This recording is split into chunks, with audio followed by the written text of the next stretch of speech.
Hi, today we're going to do a pretty quick review of the Sinkingdom air switch, garbage disposal air switch.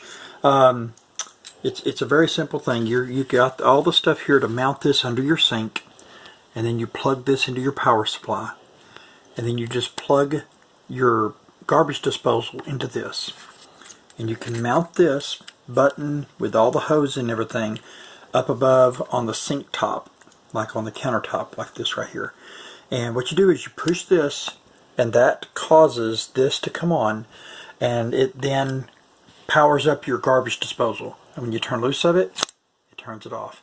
So it's just a very quick pulse activated air pressure air switch for your garbage disposal. Very quick, very slick. If you don't want to do all the wiring and everything in the walls, this will do it very quick. There it is. Okay, and you had to put this together, right? Some of it? Well, yeah, I mean, I had to. It's very simple. I mean, this screws off, this screws off here, and you just, insert it through. It only fits one way, and when you tighten this down, it compresses and holds the tube in both ends, and it's plenty long enough to run it to the top of the counter. Okay, well, there you go. The Sinkingdom garbage disposal air switch kit with single outlet. It's brushed nickel, and thanks for watching, everybody, and I hope you have a fabulous day.